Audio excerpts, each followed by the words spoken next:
How do you identify yourself? More specifically, what groups would you say that you belong to? I'm not just talking about Facebook groups or Discord groups. I'm talking about the groups that you interact with every day. The groups that you feel that you belong to. You may identify as a student of Temple University, or you may identify as a member of your immediate family, or maybe even as a Catholic. For every group that you belong to, there's an opposing group. There's another group out there. These are people that don't identify in the same way. You might call them the others. The students who go to other colleges, who come from other families, or practice other religions. These groups, and more importantly, the conflicts between them, have shaped human history. For example, fighting over land in the name of religion has created many countries, borders, and policies that we abide by today. Conflicts between different racial, ethnic, or religious groups still dominate our headlines and affect the lives of people all around the world. So along with that, why are we so loyal to the groups that we belong to? And why does identification with one group inevitably cause conflict with another group? Finding the answer to both of these questions has become a lifelong work for many social psychologists. And one of these British psychologists is Henry Tajfel. In the late 1970s, Tajfel and his team conducted a series of studies that would lead to the creation of something called the social identity theory. And this video is all about that social identity theory and how it plays into the ways that individuals and groups make decisions. As individuals, we go through usually 3 stages and enter into groups, which eventually develop into the us versus them mentality that has shaped the story of human history. These 3 stages are categorization, identification,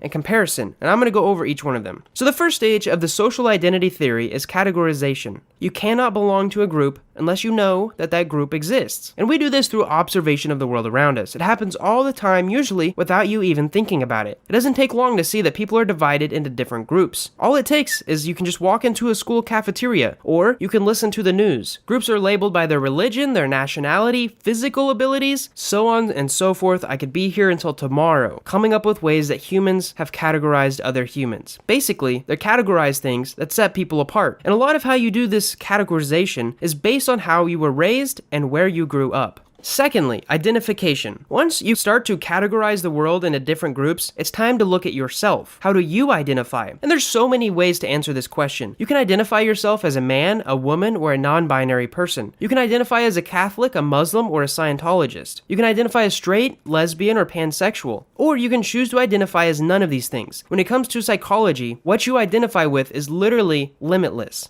I know these topics may not be the most politically correct, but it shows how fluid our identities are. Understanding your identity and what you want to be does more than just continue to simplify how you look at the world and the different groups within it. It can also give you a sense of belonging, which is very powerful. In fact, Maslow's hierarchy of needs is and has remained a crucial model for understanding human behavior and what motivates us to make decisions. And at the bottom of this hierarchy, the very basic level, is something called basic needs. Before we can explore the world at large, we need to feel safe and know where our next meal is coming from. And once these basic needs are satisfied, we then seek love and belonging. And we can get this love and belonging simply by identifying with certain groups. This desire for belonging may also influence the way in which we mold ourselves to fit into that group. For example, maybe you join a fraternity and you start wearing that fraternity's letters around campus. Or maybe you become a young professional and jazz up your wardrobe to look more like the other professionals at your work. Hairstyles, fashion trends, and even decisions on where to live may all be influenced by a person's desire to fit in with a certain group. And even the style of our hair or the car that we drive makes it obvious that we belong to a certain group. For example, I drive a Mustang, and there's tons of other people out there that don't drive Mustangs, but hate on them all the time. But I have traveled a lot, and I have found that other Mustang owners connect very tightly to other Mustang owners. As another example, when we communicate this identity to people in that group, we are then validated and we feel a necessary sense of love and belonging. As another example, one of my friends recently got a nose ring, which is something I normally wouldn't expect of him. Anyways, we went to his sensory deprivation tank, which I highly recommend, and the cashier there immediately complimented him on it. At first, I thought it was really crazy how quickly they hit it off. They had a 20-minute conversation in the lobby, but then I realized the cashier also had a nose ring, and that they were in the same group. In short, they identified with their nose rings, and it brought them closer together. So after categorization, and then identification, comes comparison. So why do we get this type of validation from making our identities more obvious? It's because the last stage of the social identity theory is comparison, and this is where the us versus them mentality starts to come into play. One of Henry Tajfeld's experiments regarding the social identity theory asked participants to compare and assess people in different groups, and these participants were given a group to identify with. Throughout the experiment, Tajfeld's team asked participants to give points to other participants, and even though the groups were arbitrary, they weren't really categorized by any meaningful manner, participants were more likely to give points to people in their group.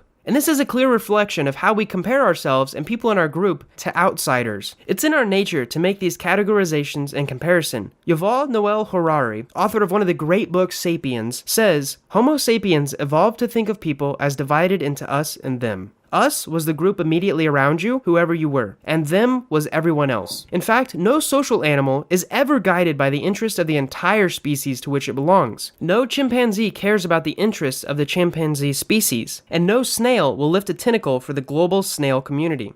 Early Homo sapiens weren't motivated by identity politics. They were motivated by limited resources, including food, water, and shelter. They could trust that people in their own group would share the wealth and provide for people within their own group. But letting them have access to these limited resources could threaten the livelihood of our whole group. This mentality could explain why people in Tajfeld's experiments were more likely to give points to people in their own group. And this story is all too familiar. Have you ever heard someone say that they are worried that immigrants are taking jobs away from citizens? Or that the country is overrun by people of a different faith or identity? These are the same fears that early Homo sapiens had when they lived as hunter-gatherers. It's just a different environment. These fears motivate politicians to make laws banning people from having certain rights, or even, as history has shown, putting others in internment camps. As I near the end of this video, I want to say that there is a lot more to learn and explore with social identity theory. And after all, not everyone who is part of a group wishes or chooses to be identified with that group. For example, having the label of convict or felon can be hard to move on from, but I think that's a topic for another video. And within these groups, people can move up the ranks or down the ranks and actually be categorized into even smaller groups. So keep learning, keep listening, and keep exploring different areas of psychology that might provide further insight into the ideas of identity and belonging. I hope you guys have learned a bit about how social identity theory works, and if you have any questions, feel free to leave a comment below or watch more of my videos in the social psychology playlist. Thank you so much for watching.